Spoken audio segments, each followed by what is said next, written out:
pemirsa, sebelum saya menyampaikan firman Tuhan untuk saudara-saudara sekalian, saya menyanyikan sebuah pujian yang pas untuk kondisi kita sekarang ini.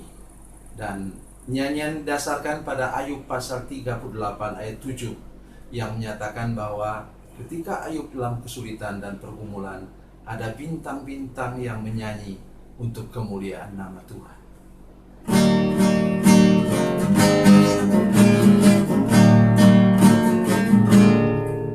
Tiada tampak terang di tengah hujan badai, sang pengembara merintih tak berdaya.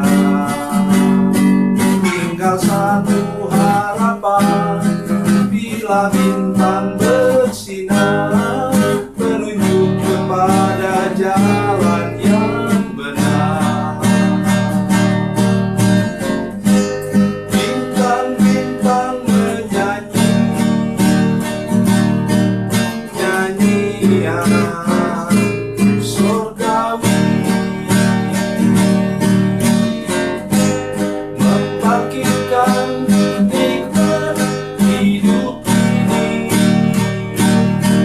1000 tahun lagi.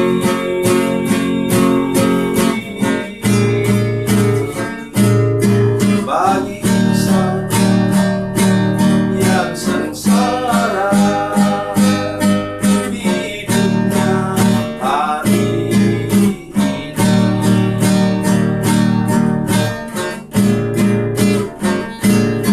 Satu pandang bintang di celah kabut gelap, ini muncullah harapan dalam hati. Walaupun ku sendiri, ku tahu Tuhan ada, alamat Bapa cinta bintang itu. Bintang-bintang menyanyi nyanyian surgawi, membangkitkan nikmat hidup ini 1000 tahun lagi.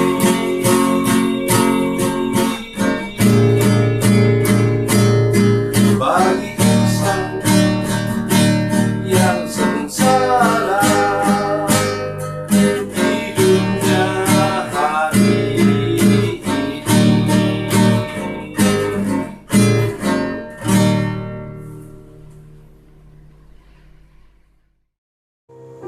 Salam saudara pemirsa, selamat berjumpa kembali dengan kami dalam program Berita Pengharapan. Saudara pemirsa, ada ayat firman Tuhan tertentu yang harus kita hafal, harus kita ingat. Antara lain nanti firman Tuhan yang sebentar saya akan sampaikan kepada saudara sekalian. Karena selama kita hidup, selalu ada kemungkinan kita mengalami sakit, penyakit, dan kelemahan. Mari kita berdoa sebelum kita lebih jauh mendengarkan firman Tuhan ini. Bapa, dalam nama Yesus, terima kasih banyak Tuhan untuk kebenaran firman Tuhan yang kami dengar sebentar. Kami berdoa supaya ketika kami menghadapi sakit, penyakit, dan kelemahan, kami punya perisai firman Tuhan yang menolong kami untuk hidup berkemenangan terhadap sakit, penyakit, dan kelemahan. Dalam nama Yesus kami berdoa. Haleluya. Amin. Saudara pemirsa, mari kita merenungkan firman Tuhan hari ini dari Keluaran pasal 15 ayat 26. Keluaran pasal 15 ayat 26, demikian bunyi firman Tuhan. Firman-Nya, jika kamu sungguh-sungguh mendengarkan suara Tuhan Allahmu dan melakukan apa yang benar di matanya dan memasang telingamu kepada perintah-perintahnya dan tetap mengikuti ketetapannya, maka aku tidak akan menimpakan kepadamu penyakit manapun yang telah kutimpakan kepada orang Mesir, sebab aku Tuhanlah yang menyembuhkan engkau. Amin. Saudara pemirsa, firman Tuhan ini berlatar belakang pada apa? Umat Tuhan baru saja melewati Laut Merah, menyeberang laut itu, atau Laut Teberau. Ya. Dan kemudian sesudah mereka menang melewati laut itu, saudara sekalian, menyeberang dengan selamat, sedangkan orang Mesir yang mengejar mereka, tentara Mesir, habis tenggelam dalam laut itu, saudara sekalian, maka kemudian mereka berhadapan dengan air yang pahit. Itu kita sudah bisa lihat dalam perikop ini.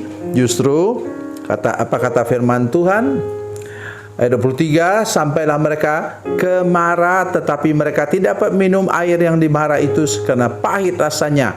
Itulah sebabnya dinamai orang tempat itu Mara. Habis mengalami mujizat satu, masuk lagi dalam masalah baru. Tujuan Tuhan ialah maunya supaya umat Tuhan mengalami mujizat kepada mujizat kepada mujizat sepanjang perjalanan mereka dari Mesir menuju ke tanah perjanjian Kanaan. Saudara pemirsa, air itu katanya pahit. Sebenarnya bukan air itu pahit, tapi sudah terlalu asin. Ya, banyak tempat seperti itu di Timur Tengah, saudara sekalian. Ya, salah satu misalnya Laut Mati. Laut Mati itu airnya itu sampai orang bisa baca sambil berbaring di air itu, saudara sekalian. Tidak bisa tenggelam. Ya, oleh karena kadar garamnya sangat tinggi.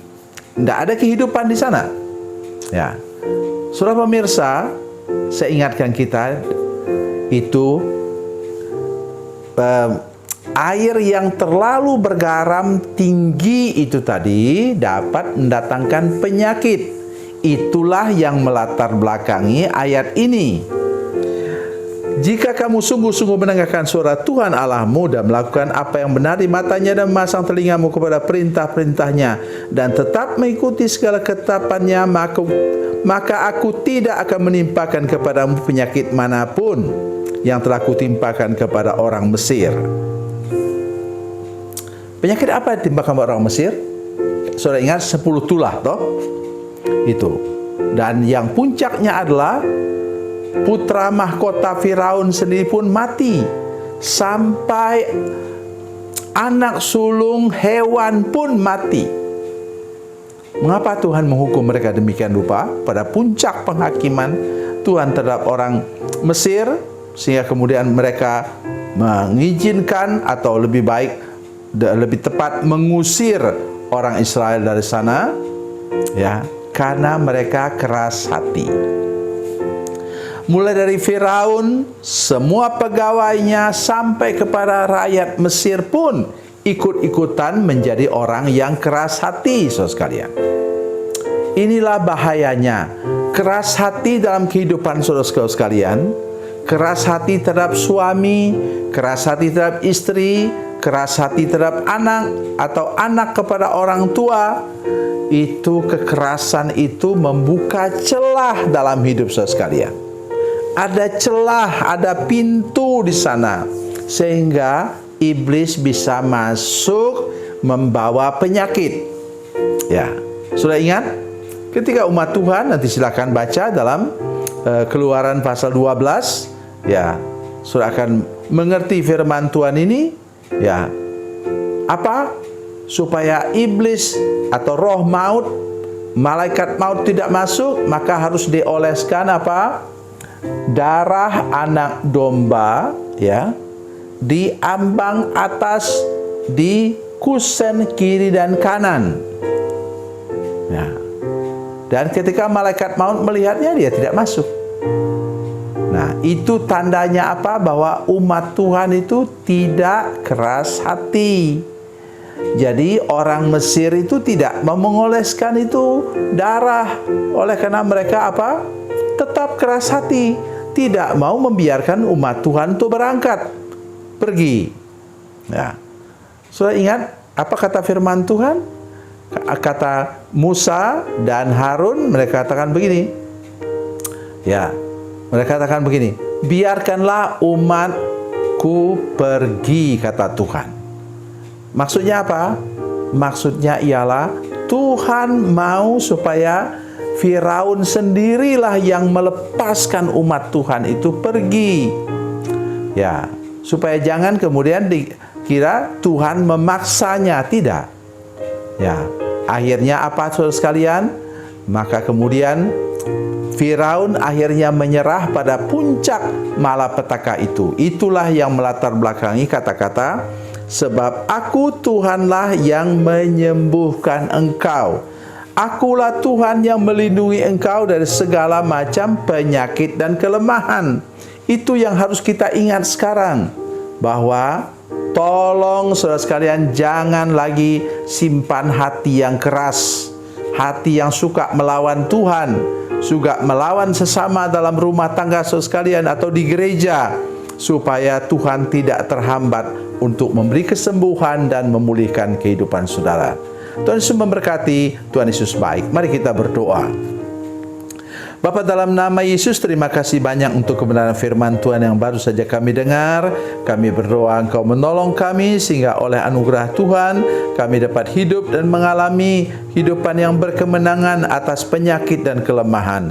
Terima kasih Tuhan, terpujilah nama-Mu, lepaskan kami dari kutuk keras hati sehingga kami tidak mudah kena penyakit kutuk.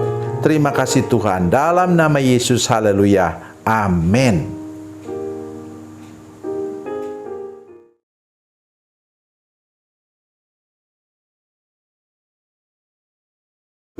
Salam saudara pemirsa, mengakhiri program ini saya mohon kepada saudara-saudara pemirsa sekalian untuk bila saudara menyaksikan program ini melalui channel YouTube, maka tekan subscribe dan bunyikan lonceng. Dan bila saudara menyaksikan program ini melalui channel Facebook, maka tolong saudara-saudara sekalian tekan like dan juga komen.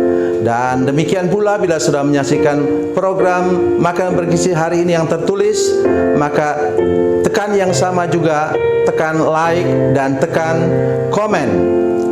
Dan tolong saudara-saudara sekalian untuk membagikan program ini, share program ini di channel saudara-saudara sekalian, supaya lebih banyak lagi orang diberkati melalui program ini. Tuhan Yesus memberkati, Tuhan Yesus baik.